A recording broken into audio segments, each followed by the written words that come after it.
Michael Madhusudan দত্তের শ্রেষ্ঠ সৃষ্টি, অমর সৃষ্টি, বাংলা সাহিত্যের একমাত্র সার্থক সাহিত্যিক মহাকাব্য মেঘনাদ বধ কাব্য থেকে চয়ন করে আনা দশম শ্রেণীর জন্য অভিষেক পাঠ্যাংশটি ইতিপূর্বে আলোচনা শুরু করা হয়েছে।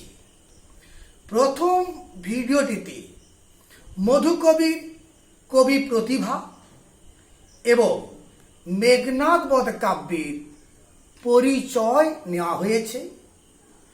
দ্বিতীয় ভিডিওটিতে মূলত অভিষেক এই পাঠ্যাংশটির পূর্ব কাহিনী সবিস্তারে আলোচনা করে প্রথম 10 লাইন আমরা আলোচনা করেছি। আজকে এই আলোচনা পরবর্তী অংশ নিয়ে আলোচনা শুরু করছি। প্রথমেই এই আলোচনার প্রথম 7টি চরণ আলোচনা করব।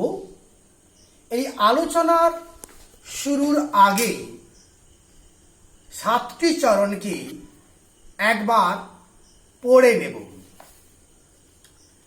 জিজ্ঞাসিলা মহাবাহু বিস্ময় মানিয়া, কি কহিলা ভগবতী, কে বোধিল কবে প্রিয়ানুজে, নিশার অনেই সংঘারিনু আমি রঘুবরে, খণ্ড খণ্ড করিয়া কাটিনু বরিশি প্রচণ্ড সর্বৈরি দলে।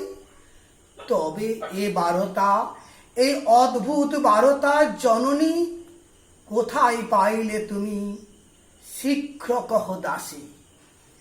এই 7টি চরণের সরল গদ্য রূপ প্রথমেই প্রকাশ করে নিচ্ছি। মহাবাহু অর্থাৎ কাব্যের প্রধান চরিত্র, নাম চরিত্র মেঘনাদ, তিনি বিস্মিত হয়ে লক্ষ্মী দেবী যে প্রভাসার ছদ্মবেশে এসেছেন তাকে জানতে, তাকে জিজ্ঞাসা করলেন কে তার প্রিয় ছোট ভাইকে হত্যা করেছে।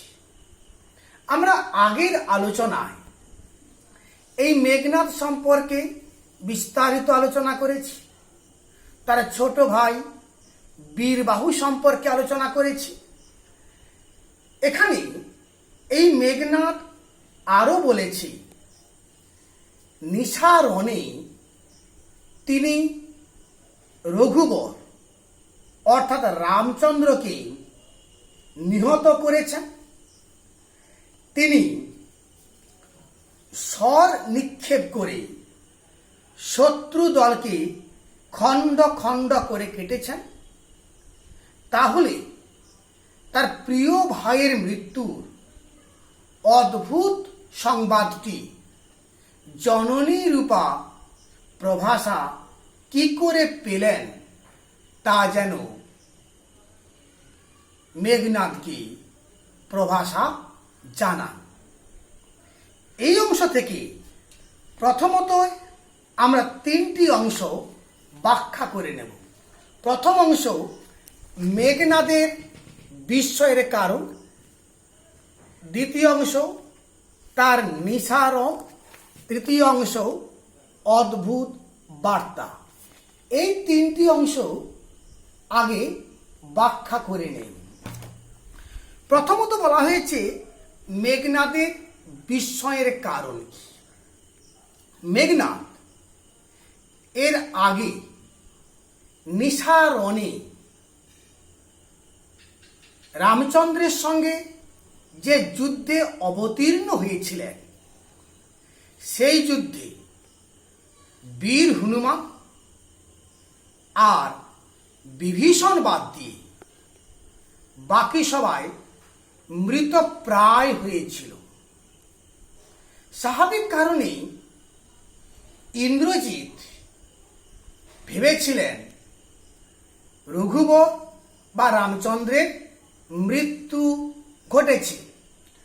তো স্বাভাবিক কারণে যার মৃত্যু ঘটল বলে ইন্দ্রজিৎ জানেন এবং তিনি বর্তমানে প্রমোদ কাননে রয়েছেন আনন্দে, কারণ তার ভাবনায় লঙ্কা এখন শত্রুমুক্ত। সেই শত্রুর যদি তার ভাইকে নিহত করে তাহলে তো বিস্ময় থেকে যাচ্ছে ইন্দ্রজিতের কাছে, কারণ যে শত্রুকে তিনি নিহত করেছেন সেই নিহত শত্রু কি করে তার প্রিয় ভাইকে হত্যা করবেন, এটা অবশ্যই বিস্ময়ের বিষয় ইন্দ্রজিতের কাছে। দ্বিতীয় আমরা পয়েন্ট বলেছি নিসারণ। নিসারণ মানে অন্ধকারে যুদ্ধ। ব্যাপারটা কি, ইন্দ্রজিৎ দুবার রামচন্দ্রকে পরাজিত করেছিলেন। এই দুবার যুদ্ধের কথা আমরা পরবর্তী আলোচনা প্রসঙ্গে নিয়ে আসব। এখানে কেবল এই নিসারণের কথাটা উল্লেখ করি। রাম রাবণের যুদ্ধে ইন্দ্রজিৎ একটি বড় ভূমিকা গ্রহণ করেছিলেন। তিনি ঈশ্বরের আশীর্বাদে অন্ধকারেও যুদ্ধ করতে পারতেন। তার সেই মায়াবলকে কাজে লাগিয়ে তিনি অন্ধকারে রামচন্দ্রের সঙ্গে যুদ্ধে অবতীর্ণ হন এবং বলেছি ওই যুদ্ধে কেবলমাত্র পবন পুত্র বীর হনুমান এবং তার খুল্লতাত অর্থাৎ ছোট কাকা বিভীষণ ছাড়া আর সবাই নিহত হয়েছে। এটা হচ্ছে নিসারণের কথা। অদ্ভুত বার্তা কি? অদ্ভুত মানে যা পূর্বে ঘটেনি। পূর্বে ঘটেনি কি না, যে মানুষটা নিহত হয়েছেন বা মারা গেছেন সেই রামচন্দ্র যদি তার প্রিয় ভাইকে নিহত করেন, অর্থাৎ নিহত মানুষ কখনো জীবন্ত মানুষকে নিহত করতে পারেন না, এই সংবাদ যদি ইন্দ্রজিৎ পান তাহলে তার কাছে তো সংবাদটা অবশ্যই অদ্ভুত বলে মনে হবে। তাহলে এই 7টি চরণে আমরা কি পেয়ে গেলাম না, মেঘনাদ বা ইন্দ্রজিৎ যে নিসারণে রামচন্দ্রকে নিহত করেছিলেন এবং সমস্ত সৈন্যদলকে তার ভাবনায় ধ্বংস করেছিলেন, সেই নিহত রামচন্দ্র তার প্রিয় ভাইকে কি করে কখন হত্যা করলেন, এই সংবাদ তার কাছে বিস্ময়ের বাতাবরণ তৈরি করেছে। চলে আসব আমরা পরবর্তী 5টি চরণে। পরবর্তী 5টি চরণকেও আমরা একটা ভাগে ভাগ করে আলোচনা করব অন্যান্য ভাগগুলির মতো। প্রথমত এই 5টি চরণকে একবার পড়ে নেব। রত্নাক রত্নোত্তমা ইন্দিরা সুন্দরী উত্তরিলা, হায় পুত্র মায়াবী মানব সীতাপতি, তব স্বরে মরিয়া বাঁচিল, যাও তুমি তরা করি, রক্ষ রক্ষ কুলমান এ কাল সমরে, রক্ষ চূড়ামণি। এরপর এই 5টি চরণের সরল গদ্য করে নিই, অর্থাৎ মূল কথাটা জেনে নিই। দেবী লক্ষ্মী তিনি ইন্দ্রজিতের জিজ্ঞাসার উত্তরে বলেছেন, জিজ্ঞাসাটা কি ছিল? তার প্রিয় ভাই কি করে নিহত হলেন, যে রামচন্দ্রকে তিনি নিহত করেছেন সেই রামচন্দ্রের হাতে। উত্তরে দেবী লক্ষ্মী কি বলেছেন, যে রামচন্দ্র যিনি সীতাপতি তিনি মায়াবী, তিনি মরেও আবার বেঁচে উঠেছেন। এই সময়ে যেন ইন্দ্রজিৎ যান এবং তিনি রাক্ষসদের কুলের মান এই কাল সমরে রক্ষা করেন। আমি আগের আলোচনায় একটা কথা বলেছিলাম যে তেসর জেরুজালেম ডেলিভাস এর প্রভাব রয়েছে মেঘনাদ বধ কাব্যে। সেখানে প্রেমমুগ্ধ রিলান্ডোকে ফিরিয়ে আনার জন্য চার্লস ও ইউবান্ডো গিয়েছিল। এদেরই ভূমিকা যেন পালন করছে এখানে দেবী লক্ষ্মী প্রভাসা ছদ্মবেশে। তো তিনি ইন্দ্রজিৎকে ওই যুদ্ধক্ষেত্রে ফিরে গিয়ে লঙ্কার রাক্ষসকুলের সম্মান রক্ষা করতে চাইছেন। আমরা এই 5টি লাইনের মধ্যে ব্যাখ্যা করে নেব 3টি জিনিস। 1, মায়াবী মানব সীতাপতি। 2, রাক্ষস কুলের মান রক্ষা করা। 3, কাল সময়। এই 3টি অংশ তোমাদের পরীক্ষার জন্য যথেষ্ট গুরুত্বপূর্ণ। 1 নম্বর বা 3 নম্বরে পরীক্ষায় প্রায় প্রশ্ন দেখা যায়। মায়াবী মানব সীতাপতি। সীতাপতি মানে সীতার স্বামী, মানে রামচন্দ্র।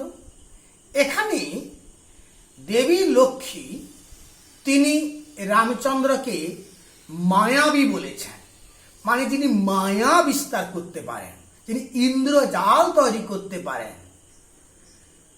দেবী লক্ষ্মীর ভাবনায় রামচন্দ্র মায়াবী, তাই তিনি মরেও আবার বেঁচে উঠেছেন। 2য় পয়েন্ট বলেছি, রাক্ষস কুলের মান রক্ষা করা। আমি আগের আলোচনায় বলেছিলাম কবি মাইকেল মধুসূদন দত্ত এই মেঘনাদ বধ কাব্যটাকে কৃত্তিবাস কিংবা বাল্মীকির ভাবনা অনুযায়ী গড়েননি। তিনি একেবারে স্বকীয় চিন্তায় এই পাঠ্যাংশটাকে নির্মাণ করেছেন। আমি আগেই বলেছি এক্ষেত্রে রাম যেন আততায়ী আক্রমণকারী বহির্শত্রু, আর লঙ্কার রাবণ কিংবা ইন্দ্রজিৎ এরা দেশ রক্ষা করার জন্য একজন দেশপ্রেমিক বীর। তো স্বাভাবিক কারণে রামচন্দ্রের হাতে যদি একের পর এক লঙ্কার সমস্ত বীররা নিহত হন, আমি পূর্ব কাহিনীতে আলোচনা প্রসঙ্গে বলেছি দেবী লক্ষ্মী স্বয়ং জানিয়েছেন রাবণের পাপের জন্য কুম্ভকর্ণ, বীরবাহুর মতো বড় বড় যোদ্ধারা নিহত হয়েছেন, মৃত্যু বরণ করেছেন। যদি এই যুদ্ধে রামচন্দ্র জয়লাভ করেন, রাক্ষস জাতির কলঙ্ক, রাক্ষস জাতির পতন ঘটবে, রাক্ষস কুলের মান মর্যাদা উভয় ধ্বংস হবে। এই রাক্ষস কুলের মান রক্ষা করতে পারবে প্রভাসা ছদ্মবেশী লঙ্কার কুললক্ষ্মী লক্ষ্মী দেবীর ভাবনায় লঙ্কার পঙ্কজরবি ইন্দ্রজিৎ। তাই তিনি লঙ্কার রাক্ষসের কুল মান রক্ষার জন্য ইন্দ্রজিৎকে যুদ্ধে প্রেরণ করতে চেয়েছেন। পরে নেব কালসমর। কালসমর মানে ভয়ঙ্কর যুদ্ধ, যে যুদ্ধে রামচন্দ্রের বিজয় হচ্ছে, অপরদিকে রাবণের সমূলে ধ্বংস হচ্ছে। মানে রাবণের কাছে, লঙ্কার কাছে এই যুদ্ধটা কাল বা ভয়ঙ্কর যুদ্ধ, মৃত্যু যুদ্ধ।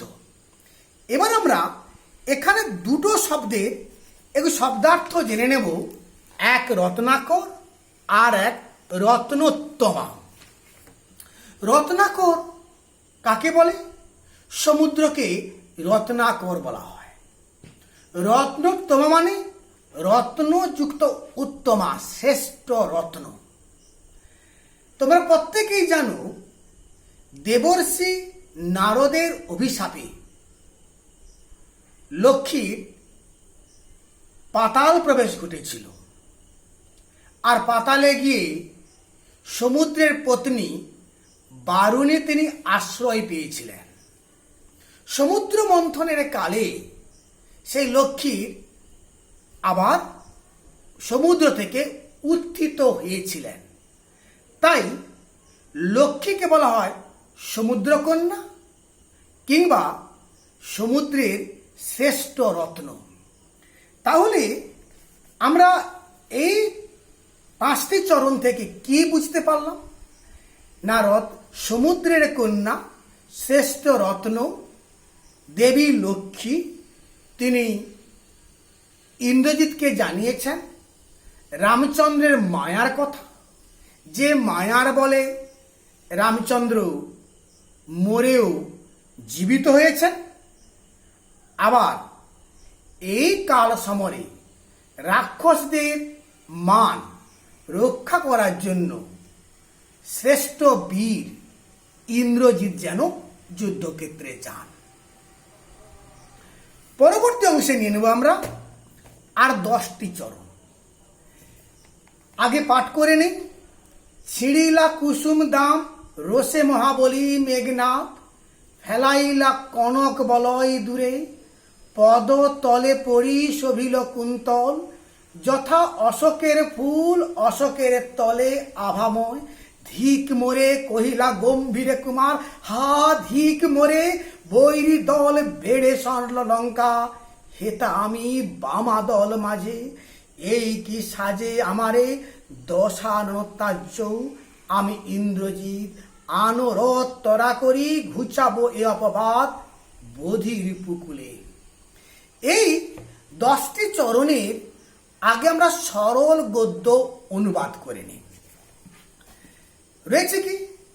রুষ্ট হয়েছেন মহাবলী বা ইন্দ্রজিৎ, তিনি রুষ্ট হয়ে তার কুসুম দাম বা ফুলের শয্যা ছিল তাই ছিঁড়ে ফেলেছেন, হাতের কনক বলয় দূরে পড়ে গেছে, পায়ের কাছে কানের আভরণ কুন্তল পড়ে রয়েছে, আর নিজেকে ধিক্কার জানিয়ে কি বলছেন যে যেখানে শত্রুদল লঙ্কাকে ঘিরে রেখেছে, তিনি শত্রুদলের মোকাবিলা না করে এখন তিনি নারী দল পরিবেষ্টিত হয়েছেন।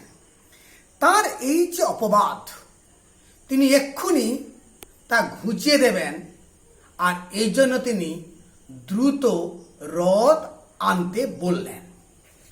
এই অংশটুকুর মধ্যে আমরা কয়েকটা ব্যাখ্যা করে নেব।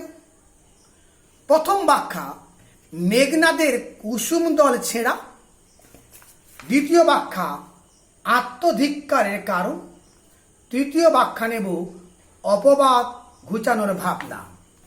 এই 3টি ব্যাখ্যা আগে আমরা করে নেই। মেঘনাদের যে কুসুম দাম ছেঁড়া মানে এর মধ্যে রাগ বা ক্রোধ প্রকাশিত হয়েছে। এখন তিনি প্রমোদ কাননে রয়েছেন, আর প্রমোদ কাননের শয্যা বেশিরভাগ ক্ষেত্রে ফুল দিয়ে হয়। তিনি ফুল ও আভরণে সজ্জিত, তার মানে তিনি এখন প্রেমমুগ্ধ। অর্থাৎ যখন তিনি প্রেমমুগ্ধ, তখন তার প্রিয় ভাই বীরবাহুর নিধন ঘটেছে। তার অর্থ হলো এই, তিনি নিজের কর্ম করতে পারেননি, একটা ক্রোধ প্রকাশ পেয়েছে। আর ক্রোধের বহিঃপ্রকাশ তিনি কুসুম দল ছিঁড়ে প্রকাশ করেছেন। আর নিজেকে তিনি আত্মধিক্কার দিয়েছেন। কেন? আত্মধিক্কারের কারণ হলো এই, যখন লঙ্কা শত্রু সৈন্য দ্বারা আবদ্ধ, তখন তিনি যুদ্ধক্ষেত্রে না থেকে প্রমোদ কাননে নিজের রোমান্টিক মনের বা আনন্দ নেওয়ার জন্য তিনি নারী দল পরিবেষ্টিত হয়ে আছেন। তার অর্থ হলো এই, তিনি উপযুক্ত কাজ করতে পারেননি, তিনি ভুল কাজ করছেন। এই কারণে তার মনে গ্লানি দেখা দিয়েছে, তিনি আত্মধিক্কারে ধিক্কৃত হচ্ছেন। এবার দেব অপবাদ ঘুচানোর ভাবনা। অপবাদটা কি? আগে সূত্র ধরেই বলি। যদি এক ভাই যুদ্ধে নিহত হয় আর এক ভাই যদি আনন্দে লিপ্ত থাকে, তাহলে এই ভাইটা নিশ্চয়ই ওই ভাইটার প্রতি সঠিক কর্তব্য পালন করল না। তার মানে তিনি অপবাদ পাচ্ছেন, তিনি লজ্জিত হবেন, গঞ্জনাগ্রস্ত হবেন। তাহলে এই যে অপবাদ, এখন তিনি মোচন করতে চাইছেন। আগে বলেছি ইন্দ্রজিৎ কেন প্রমোদ কাননে রয়েছেন। তিনি তো জানেন তার কাছে যুদ্ধে রামচন্দ্র এবং বাকি সৈন্যরা নিহত হয়েছেন। তিনি জানেন লঙ্কা শত্রুমুক্ত, কিন্তু সেই শত্রু যে জীবিত হয়ে প্রিয় ভাইকে নিহত করবেন, এ তার ধারণার বাইরে। কিন্তু বাস্তবে তা ঘটেছে বলে নিজে অপমানিত, লাঞ্ছিত, ধিক্কৃত হচ্ছেন আর অপবাদ মোচনের চিন্তা করছেন। এখানে দুটো তুলনা নিয়ে নেব। একটা তুলনা অশোকের ফুল আর কুণ্ডলের সঙ্গে, আর একটা তুলনা বামা দলের সঙ্গে বৈরী দলের। আমি আগে বলেছি এই পাঠ্যাংশটা তোমাদের কাছে কঠিন বলে বোধ হয়, অনেকগুলো উপমা বা তুলনা আছে বলে।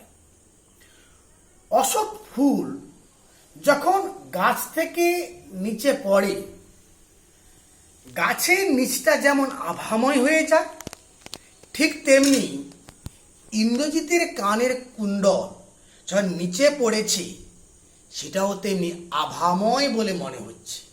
ফুল যদি বিচ্যুত হয়ে মাটিতে পড়ে, তার অর্থ হলেই ওই ফুলটি আর গাছের থাকলো না।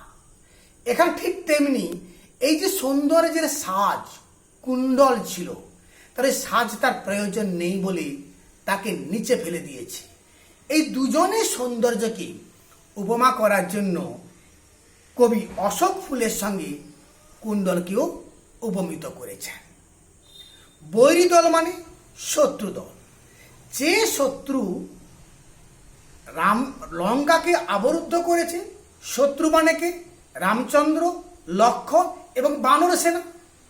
শত্রু দ্বারা লঙ্কাপুরী আবদ্ধ, সেক্ষেত্রে তিনি নারী দল দ্বারা আবৃত। অর্থাৎ বিপরীত মানসিকতা এখানে উঠে এসেছে। আমরা মোটামুটি তাহলে এই স্তবক থেকে কি বুঝতে পারলাম? এক্ষেত্রে ইন্দ্রজিতের আত্মধিক্কার, নিজের কর্মের জন্য তিনি লজ্জিত হয়েছেন, আত্মধিক্কারে ধিক্কৃত হচ্ছেন, তার জন্য ক্রোধ প্রকাশ পেয়েছে। আর ক্রোধের ভাবনা প্রকাশিত হয়েছে তার কনক বলয় ফেলে দেওয়া, ফুলের আবরণ ছিঁড়ে দেওয়া, কুণ্ডলকে নিচে ফেলে দেওয়া। আর এই শত্রু দমনের জন্য তিনি দ্রুত রথ প্রস্তুত করতে বললেন বা নিয়ে আসতে বললেন। আমরা আপাতত আজকে এইটুকু পর্যন্ত পড়ালাম, আলোচনা করলাম।